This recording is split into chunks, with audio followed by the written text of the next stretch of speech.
Assalamualaikum warahmatullahi wabarakatuh. Bertemu lagi dalam mata pelajaran Bahasa Indonesia bersama saya Pak Alif Saputra. Kali ini yang kita bahas mengenai teks pidato. Jadi, mohon simak baik-baik video ini. Jika nanti ada pertanyaan mengenai video yang ditayangkan, bisa kalian tanyakan melalui grup WhatsApp.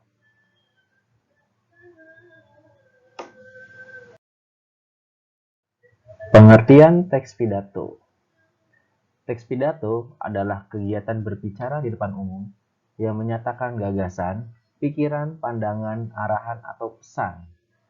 Pidato yang baik adalah suatu pidato yang dapat memberikan kesan positif bagi orang-orang yang mendengarkan pidato yang disampaikan tersebut. Jadi kalau pidato yang baik adalah pidato yang memberikan kesan yang positif atau kesan yang baik bagi orang-orang. Nah, orang yang berpidato disebut dengan orator. Jadi kalau nanti ditanya apa itu orator, adalah orang yang berpidato.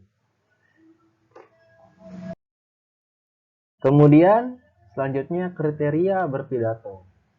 Yang pertama, isi pidato yang akan disampaikan memiliki kesesuaian dengan kegiatan atau acara yang berlangsung.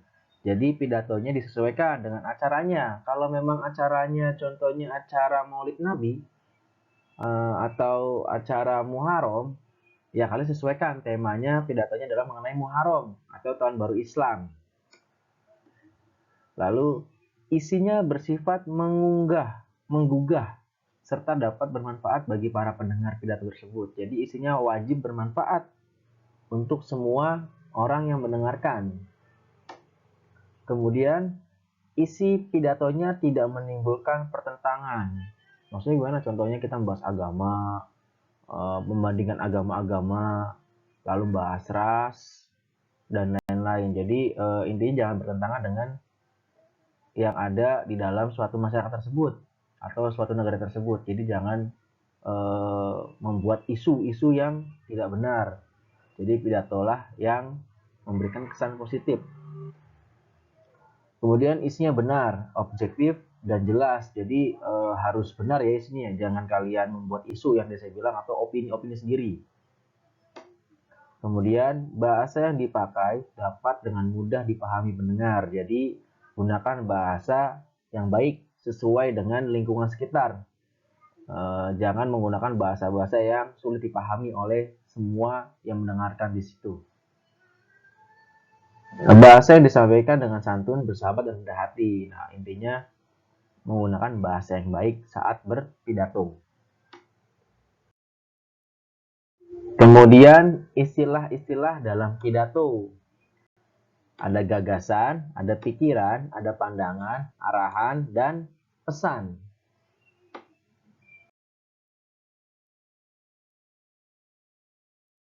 Kemudian struktur teks pidato. Ada pembukaan, lalu ada isi pidato, kemudian ada penutup. Ini sudah paham semua pasti. Ada pembukaan, isi pidato, dan penutup. Tujuan berpidato. Nah, tujuan berpidato yang pertama adalah mempengaruhi orang lain supaya mau mengikuti apa kemauan kita dengan sukarela. Jadi, makanya saya bilang harus hal yang positif. Jadi jangan yang aneh-aneh pidatonya, temanya sesuaikan dengan yang ada di situ, ada yang sesuai acaranya. Kemudian memberikan suatu pemahaman atau sebuah informasi kepada orang lain. Jadi harus memberikan informasi pidato tersebut. Kemudian membuat orang lain merasa senang dengan pidato yang disampaikan dan menghibur sehingga orang lain senang dengan apa yang kita sampaikan. Nah, jadi harus yang baik-baik ya menyampaikannya ya. Dan buat orang yang mendengarkan itu menjadi terhibur dengan pidato kita. Jadi tidak bosan, apalagi ngantuk. Nah, jadi harus yang menghibur pidatonya dan yang baik tentunya ya. beberapa metode pidato. Yang pertama ada impromptu. Nah, ini nanti juga masuk ke dalam salah satu ujian praktek ya, metode pidato ini. Jadi tolong disimak. Yaitu suatu metode dalam berpidato yang serta-merta tanpa persiapan terlebih dahulu. Jadi langsung improvisasi. Kalian disuruh maju contohnya, disuruh berpidato saat itu juga, tapi kalian tidak menyiapkan bahan apapun atau tidak menyiapkan teks apapun. Nah, itu namanya metode impromptu. Jadi sekeluarnya apa yang mulut kalian keluarkan. Nah, itu impromptu namanya. Lalu ada memoriter. Nah, memoriter ini yaitu metode berpidato yang dengan menghafalkan naskah teks pidato terlebih dahulu.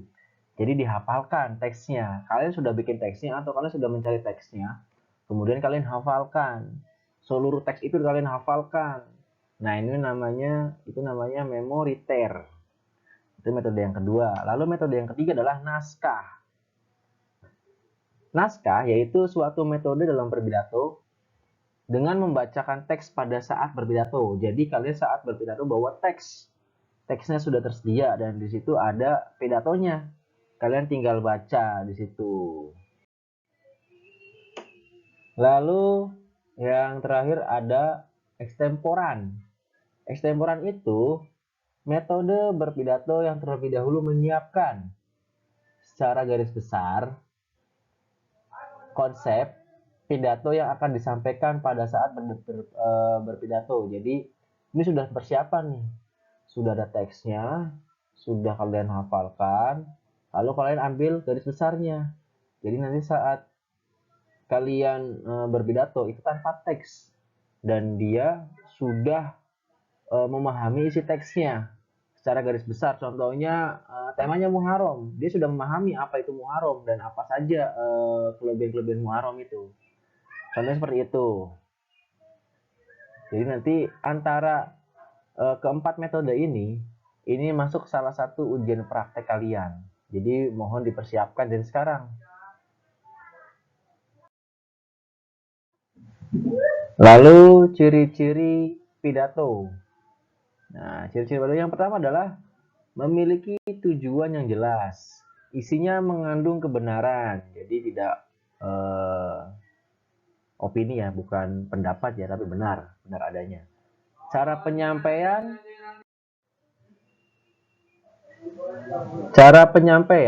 sesuai dengan para pendengar. Jadi sesuaikan dengan pendengarnya.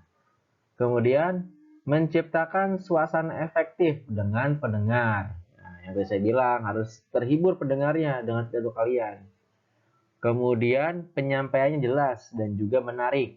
Jadi jangan membuat pendengar itu menjadi ngantuk. Kan yang sering kan ngantuk ya kalau dengar pidato atau ceramah. Nah, itu kalian harus perhatikan. Kemudian menggunakan intonasi, artikulasi, dan volume jelas. Jadi ini naik turunnya, ini vokalnya A, I, U, E, O-nya harus jelas. Intonasinya itu naik turun, contoh ada nada naiknya, ada nada turunnya itu harus jelas. Kemudian volume, suara. Sesuaikan dengan ruangan atau tempat di mana kalian berpidato. Contoh, di ruangan kelas contohnya. Bagian belakang itu wajib mendengar volumenya. Jadi jangan terlalu jangan pelan sampai yang di belakang tidak terdengar atau tidak mendengarkan kalian, atau tidak mendengar suara kalian. Jadi volumenya harus jelas sampai belakang atau seluruh pendengar wajib mendengarkan pidato kalian. Suaranya harus terdengar. Kemudian fungsi pidato. Yang pertama, mempermudah komunikasi antara atasan dengan bawahan. Ya mungkin ini kalau memang dalam dunia kerja, mungkin kan biasanya kalau di awal ada yang namanya briefing atau rapat. Jadi bisa menggunakan pidato untuk memudahkan komunikasinya. Atau dalam siswa sama guru bisa metode ceramah dalam mengajar contohnya. Jadi saat pengajar di kelas, guru menggunakan ceramah biar siswa-siswa itu paham apa yang dijelaskan oleh guru agar komunikasinya juga lancar. Kemudian mempermudah komunikasi antar sesama anggota dalam satu organisasi. Nah, ini juga sama. Jadi contoh kalian dalam anggota IPM, kalian ketuanya, kalian berpidato kepada anggota-anggota kalian. Nah, ini juga bisa. Kemudian menciptakan keadaan yang kondusif di mana cukup satu orang saja yang melakukan orasi tersebut. Jadi kalau dalam pidato itu hanya satu orang yang berbicara, jangan semuanya berbicara. Kalau semuanya berbicara, ya ramai, malah tidak didengar. Ya, lalu mempermudah komunikasi, ini dari keluhan ini adalah untuk mempermudah komunikasi. Selanjutnya persiapan pidato. Yang pertama adalah wawasan pendengar pidato. Secara umum, mengetahui durasi waktu, lama waktu pada saat pidato. Jadi kalian harus menghitung berapa durasi pidato kalian. Lalu menyusun kata-kata sehingga dapat dengan mudah dipahami oleh para pembaca. Jadi ya yang saya bilang, pembaca pendengar itu wajib memahami bahasa kalian. Jadi gunakan bahasa yang baik, sesuaikan dengan pendengar kalian. Mengetahui jenis pidato serta tema acara. Jadi kalian mau pidatonya pakai apa? Impromptu kah? Teks kah? Atau improv, nah, itu terserah kalian, nanti sesuaikan dan sesuaikan dengan tema acaranya. Kalau memang temanya Muharram ya Muharram, jangan kalian pidatonya Agustusan, 17 Agustus atau kemerdekaan, jadi sesuaikan dengan temanya. Lalu menyiapkan berbagai bahan dan perlengkapan pidato. Jadi kalau memang kalian perlu sesuatu yang ingin digunakan, maka siapkan dulu sebelum pidato perlengkapan, atau kalian punya media apa untuk menyampaikan pidato, ya kalian persiapkan dulu itu. Kemudian yang terakhir adalah cara membuat teks pidato.